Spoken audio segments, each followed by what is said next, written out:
भारत के सबसे पुराने और सबसे प्रतिष्ठित कारोबारी घरानों में से एक टाटा समूह के परोपकारी निकाय टाटा ट्रस्ट की बोर्ड मीटिंग आज यानी शुक्रवार को होने जा रही है। ये बैठक कई मायनों में बेहद अहम मानी जा रही है, क्योंकि बीते कुछ समय से संगठन के भीतर मतभेदों और नेतृत्व संघर्ष की खबरें लगातार आती रही हैं। इस बैठक में कुछ ऐसे मुद्दों पर चर्चा होनी तय मानी जा रही है जो टाटा ग्रुप की भविष्य की दिशा और स्थिरता को सीधे तौर पर प्रभावित कर सकते हैं। बता दें कि ये पहली बार है जब टाटा ट्रस्ट के चेयरमैन नोएल टाटा और टाटा सन्स के चेयरमैन एन चंद्रशेखरन की केंद्र सरकार के वरिष्ठ मंत्रियों से मुलाकात होती है। ये मुलाकात किससे होती है? केंद्रीय गृह मंत्री अमित शाह और वित्त मंत्री निर्मला सीतारमण से। बता दें कि इस मुलाकात को टाटा ट्रस्ट के अंदरूनी मतभेदों को सुलझाने की दिशा में एक गंभीर पहल के रूप में देखा जा रहा है। ये मीटिंग इस हफ्ते की शुरुआत में दिल्ली में हुई थी और इसे लेकर सियासी और कारोबारी गलियारों में काफी हलचल देखी जा रही है। बता दें कि टाटा ट्रस्ट टाटा समूह की वो संस्था है जिसके पास टाटा सन्स में करीब 66% हिस्सेदारी है। यही हिस्सेदारी ट्रस्ट को न सिर्फ टाटा समूह की नीतियों पर निर्णय लेने का अधिकार देती है, बल्कि बोर्ड में 1/3 सदस्य नियुक्त करने का भी अधिकार देती है। इसके साथ रणनीतिक फैसलों पर वीटो पावर भी प्रदान करती है। लेकिन यह ताकत अब मतभेद और सत्ता संघर्ष की जड़ बनती हुई दिख रही है।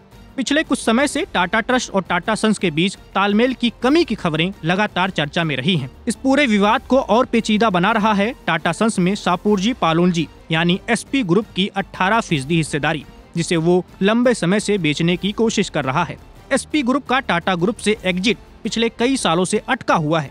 एक समय पर टाटा सन्स के आईपीओ को इस एग्जिट का रास्ता माना जा रहा था, लेकिन ये योजना भी अभी अधर में लटकी हुई है। बता दें कि साल 2020 में भारतीय रिजर्व बैंक यानी आरबीआई ने टाटा सन्स को अपने शेयरों को 3 साल के भीतर लिस्ट करने की समय सीमा दी थी, जो अब 30 सितंबर 2025 को समाप्त हो गई है। अब आरबीआई की इस डेडलाइन के पूरा होने के बाद इस मुद्दे को बोर्ड मीटिंग के एजेंडे में शामिल किया गया है। इस बात की संभावना है कि बोर्ड इस पर कोई बड़ा फैसला ले सकता है या केंद्र सरकार से मार्गदर्शन की मांग कर सकता है। बता दें कि टाटा ट्रस्ट के भीतर बढ़ते मतभेदों की पुष्टि पिछले महीने उस वक्त हुई जब विजय सिंह, जो ट्रस्ट के ट्रस्टी और टाटा सन्स के बोर्ड में डायरेक्टर थे, उन्होंने अचानक अपने पद से इस्तीफा दे दिया। उनके इस्तीफे के बाद नेतृत्व में असहमति और रणनीतिक दिशा पर सवाल खड़े हो गए। मीडिया रिपोर्ट्स के मुताबिक टाटा ट्रस्ट के कुछ सदस्य टाटा सन्स के प्रबंधन के फैसलों से असहमत हैं और पारदर्शिता की कमी की शिकायत कर रहे हैं।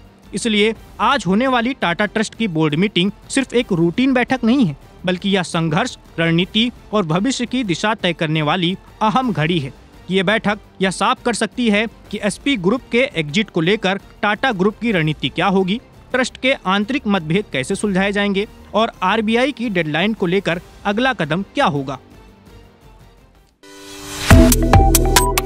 Subscribe to One India and never miss an update. Download the One India app now.